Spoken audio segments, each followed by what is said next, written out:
Called him at 7:36 p.m. I remember the number. Hey, Pop. Hey, what's up, monkey man? So listen, can I talk to you about something? Sure. I said, Dad, I don't want to go to law school anymore. I want to go to film school. A little bead of sweat starts to go down the back of my neck. I'm like, here it comes. You want to what? I thought he was going to go into other stuff about like my ass. You think I'm paying for that? You know, that can be a hobby, but you know, that's not a real job. I thought all this was coming. And after about a 5-second pause, he goes, I hear this. Are you sure that's what you want to do? Yes, sir. Then I hear, well, don't half-ass it. In the way he said don't half-ass it was also, okay, let's go, big boy. Own that. Put some leverage, get some horsepower behind where you're going. Go do it. If you're going to do it, do it. Say what you can do. Do what you say. If you can't do it, don't say you can do it. Don't over-leverage yourself. Don't over-leverage a decision and then jump in and kind of dip a toe. I think I'll try it out. No, think if you're going to try it out beforehand, but when it's time to go, dive. Finish it. Find out. Come out the other side. Don't leave it and go, ooh, if I just would have. That keeps me up at night. I think it keeps a lot of us up at night. When you half-ass something and you just don't know whether you failed or succeeded, got what you want or didn't get what you want, finding out and looking in the mirror and going, I didn't half-ass it, I went all the way, I found out, and that ain't for me. Or I found out, and you damn right that is for me. That's a great place to get to. Let's go to the dream. Let's flip that script. I always have gone from nonfiction to say, let's make that the dream. Just keep living. Art emulates life. So I flipped it and said, let's go to dreams. Let's go to poems, prayers. These are pursuits of an ideal beauty. These are in between the lines. This is in between the math. This is not academic. This is not intellectual. These are ideals that we pursue, the beginner's mind that we have as a child before we know worse. And I don't want to be ignorant. I don't want to be foolishly optimistic. Let's look to those and believe that we can still make those real. I grew up only knowing sort of the courage of the persistent. Be resilient, endure, get up, dust yourself off, go. The problem with that, the Achilles heel with that is if you get up and you have the courage to keep on going every time and get up and dust yourself off, you make the same mistakes each time around because you never backed up to have what I've now learned and still learning is the courage to go, no, I'm going to let some people pass me in the race right now because I'm going to look at why I keep stepping in that damn same pothole and twisting my ankle, the same spot. Why I keep failing when I try to get that next spot in this relationship or failing in this place to get this product of my craft to the next. There is a unique sort of circle of hell that is reserved for when you keep on making the same mistake over and over again. That you've done it, you've had to pay the penance, say that you're sorry, and then arrive straight back at the same place. Yeah. I think there's a hell in the mirror. Then I think it can become a living hell. Like I kept that poem in there, Daymares. I love that one. I do too. You know, nightmares suck, but at least you wake up and they're over. It's the ones that stick with you when you wake up and go through your day that are right there. Those are the ones. That's the living hell. You repeat offend enough, word gets out. The circles gets out. People doubt you on your approach. They're like, yeah, but don't do this for this. I mean, all of a sudden, you're going places and you got to look over your shoulder. You got to see who's there that I didn't pay back. Who do I owe? What bridge did I burn? What person did I betray to get where I am? That's a life. That's a living hell. Well, forget that in the modern world, you can move from city to city. At least you can, in some regard, leave your reputation behind. However, if you lose your reputation with yourself, if you no longer trust you, I don't keep my own word. I know that I'm not a trustworthy person. I keep making promises to myself and to other people, and I keep on breaking them. I keep doing something that hurts other people, or the same person. They don't trust me anymore, and I don't trust me anymore. If I said I can't, my dad's teeth would just start to go, excuse me? You sure you're not just having trouble? I remember this one time I was going out to do my chores Saturday morning to mow the lawn, and I couldn't get the damn lawnmower to start. Checked everything, couldn't get it to start. I'm going inside, I said, Dad, can you help me out? I can't get the lawnmower started. And he turned around, I saw his molars, and went, and he got up, walked with me through the kitchen, through the garage, out the backyard, went to the lawnmower, messed around, pulled a couple things out, after about 10 minutes, boom, cranked it. And while the lawnmower was running right there, he came over to me and bent down and looked me in the eye and he goes, see, son, you were just having trouble. Be less impressed and more involved. More involved, yeah. What did you mean by that? And where did that come from? It came from, we grew up hardcore on gratitude. I'm a very thankful guy. And being thankful and having gratitude is very important. But you can't stop there. Because too much just, oh, I'm so happy to be here. You're so impressed to be here. Thank you for having me, which we should have. But if you live only there, we can't be present and be involved in whatever we're doing and do it as well as we want to do it. You got to go, no, thank you for letting me be here, and I'm supposed to be here. Now let's go. If I'm even talking to you, if I'm here going, man, I'm so happy to be here. If I'm just happy to be here and go no further than that, we can't have this conversation.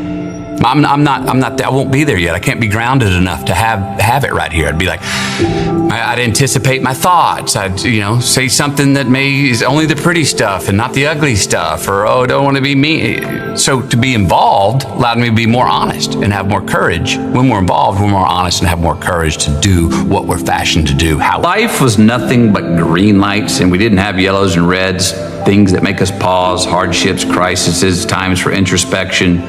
Then what the hell would it all be for? We need the yellows and the reds. That's how we evolve. That's how hopefully there's some ascension to our being. That's how we give some credit to time and growing older. If we were the same person today that we were 20 years ago, then what the hell are we doing? If anything, I would say to my 15-year-old self, go fail more. If anything, I would say to you, go fail more. Forget them. Those people on the sideline that are saying the thumbs down or calling you something or being snarky, they're on the sidelines for a reason. You've got this great line where you say so many people are obsessed with how to live longer instead of how to live better. Yeah. How do you come to think about that? I'm for it, the longevity. I'm for it. But in the pursuit of it, are we measuring quality of life along the way? Some people aren't. And I personally don't want to have the highest number, but then go, that wasn't any fun, or I didn't enjoy that, or that sucked. Profit measures quality with the quantity. So I'm saying real success is when you have profit. Well, really great longevity would be for those quality years, quality time left in this life. I also say that because while I'm not looking forward to it, I'm not really afraid of death or dying. I'm not looking forward to it. I'm shaking my boots if I'm face to face with that great white. You know what I mean? I'm not looking forward to it, but I see it as obviously it's inevitable, and obviously I personally see it as hopefully a comma, not a period. Mm-hmm. Tomorrow is not today's measurement when the misery is bad enough, right? These people don't have to the suffering consideration. It's a privilege, man. I'm trying to put food on the table right now and pay my rent tonight. You want to talk to me about investing in my future? And I say, and that's part of what faith and religion are for. To help those in misery hang on to a hope that will most likely not be served them in this life. To sell them belief and faith that they will be served in the next. And what if there is nothing there, man? What if there's nothing to hope for? What if there's no next? I don't know. But either way, in misery here or without a heaven there, not having any hope or faith in anything is a certain way to remain where you are forever. But if you can find something that you can keep going, something that no matter how small to look forward to and continually have faith in and chase, well, then your life here is going to be better now, heaven or not. What about love? We always knew we were loved. There's never a question that we were loved as loving each other, loving mom and dad, being loved by mom and dad, and mom would always keep on to make sure you're loving yourself. I remember breakups, heartbroken. She'd let us mourn. She was a great ear, very sensitive ear to that kind of to pains like that, broken hearts, but only for a day. After a day, she'd crank up the AC/DC, man, and go like, now, get up. you're worth it. Her loss. Come on, get out of bed. Come on. Quit moping. Lift your head up. Come on, buddy. We got this. Her loss. To give you the day, no more than that. Hustle, hustle, hustle. Sleep was sin in my household. Sin. I saw my dad asleep one time in my life. There's a fierce sense of independence. 30 minutes of TV a night, max. Mom would always say, why are you going to watch someone doing something when you can go out in the world and do it yourself? Turn that damn thing off. Get outside. You had to be outside. Like, get out in the world. Go hustle. Figure it out. Be home at dark. And I was like, time to become a man. Walk forward. Peripheral vision. Get it. Own yourself. Walk forward with more courage and start becoming the man you want to be instead of acting like it and putting it off. I think in life you want to be finding people that believe in you more than you believe in you, that hold you to higher standards. I think that's the definition of a good friend. I think that's the definition of a good partner, a good definition of a good husband, wife. You know, that they remind us of the best of ourselves. They shine that light and remind us, because we do. I know I do.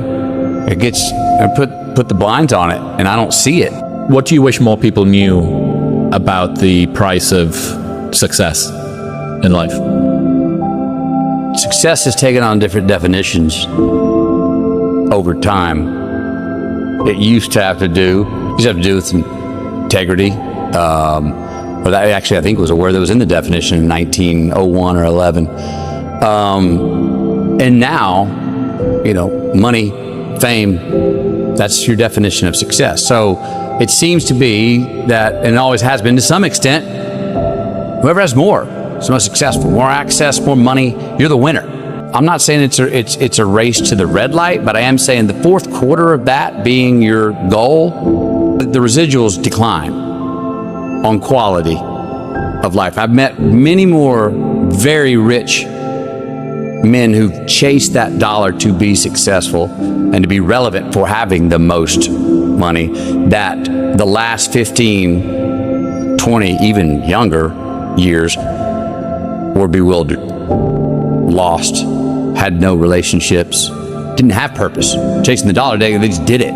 They were good at it and made it happen, but they didn't feel what they were doing. They couldn't even necessarily say what they were really good at.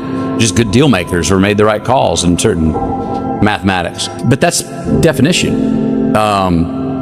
It's also why I wasn't surprised when Trump first got elected. He had fame, he had money. We sell that every day in the West as this is how you make it. It's America. This is what you That's do. America. That's America. If success is the key, if success is the measurement, and you can get it by lying, cheating, and stealing, and still be rewarded the gold medal, that's what's happening. Are we ready to say that's okay? Are we ready to say that's just how it is? We have leaders in positions now that are saying, yeah, just win. Well, just win, just succeed. But yeah, I don't care how you get there. You did it. Congratulations. Come to the front of the line. So what are the ethics? I don't know. What'd the winner do? Well, but wait, what about rules? Oh yeah, by the way, the rules, if you follow them, you're a sucker. I started to find myself going, oh, wait a minute. I'm not ready to say. That's just how it is. I'm interested in so many things that my hunch is to not take on more campfires, but to keep putting logs on the fires that I've built. And to do that, the clouds that come with fall just nip ambition in the bud just a little bit. They put a little bit of a roof. I'm not as big of a fan of the 30-foot vault ceiling right now. I like that 10-footer, that 8-footer. I feel ambitious looking laterally instead of, the four-dimensionally. I'm looking for the dreams and the poems and the prayers to become the reality. And I like a little bit of shade. What's the difference between a nice guy and a good man? A nice guy gets along. Yeah, do that. Yeah, I'll do that. They don't necessarily have discernment or judgment, not sure what they stand for or stand against. It's like, yes, sure, yeah, hey. A good man has ideals that they stand for and they'll stand against, and when they're tested, a good man is not a nice guy. I didn't want to keep forgiving myself on Sunday. and then repeat and do the same again, Monday, Tuesday, Friday, and then go, oh, now I can be forgiven. I was like, no, man. Forgive me, Father. I know what I'm doing, and I'm keep doing it. Cut the shit, McConaughey. Quit giving yourself that out, that parachute, even though you may have it. Even though word says grace of God will forgive you. I need to strong arm myself, put my damn hands on the wheel, look in the mirror and go, it's on you. Because it is. And if you forgive me and you believe that I mean, I'm truly sorry, do my best not to ever do that again. If you believe that and then you forgive me. First order of business is for me to change the behavior that I have so I don't have to come say sorry to you again. That I think we miss sometimes. That sometimes people go, I'm sorry, forgiven. Oh, cool, we're even. All right, back to it. And all of a sudden you're like, you did it again. Dude, have a little rule. I thought you were going to course correct. You know, I've got to course correct. The offenders, for the first order of business, for the offender to go, I'm going to do what I can not to have to say I'm sorry to you again. I got to forgive that deed, that person for that deed. And again, not necessarily trust them, but do my best to forgive them. And that can take me a while. And I think who it takes me the most time to forgive the betrayal is me. When and if I betray myself, forgiving myself. We forgive too quickly. We dust resilient. We hop up and dust ourselves off and go, forgive you, let's do it again. We do become repeat offenders because we didn't take the time to put ourselves or feel the guilt of the wrongdoing and pay a little penance to look at and go, I don't want to feel this again. I don't want to do that action again to make myself feel this way. It doesn't feel like me. I don't want that person to have that sadness or anger with me again, or the world to have that sadness and anger from this deed. I don't want to feel that again. And that takes some pause. What's better? Take eight big risks in life, sin once, miss the mark once, but get achieve seven out of 8, or take 100 risks and achieve 8 of them. My hunch is that if there's a God, he's saying, go for the 100 and get 8, rather than 8 and get 7. If you're not taking enough risks to sin or miss the mark, which is what sin means, to fail, what are you doing, man? Don't come back with even money. Come back with the safe bets. Life's mystery going forward, the science looking back. When you look back, we can all connect every single dot. It's mathematical, scientific, how we got to this table right here. We got plans for this afternoon, but we're not sure what's going to happen. But everything looking back, it's all connected if we go back and look at it. And there's a whole lot of, I thought that was the end. Well, it was the end, but it was the beginning of this thing. Or I caught that red light and therefore made me 60 seconds later to get to that cafe where I met that movie producer or that woman who became my wife or whatever that is. It don't make sense at the time, but boy, looking back, it's all a science. Where I said, self-reliance, it's on me, man. Forget fate. I'm not relying on God. I ain't praying for nothing. It's on me. Responsibility, self-reliance. I believe that when I came, and you need both. And yes, there's a time for it, inshallah. God willing, there's a time for, well, if it's supposed to be, it will be.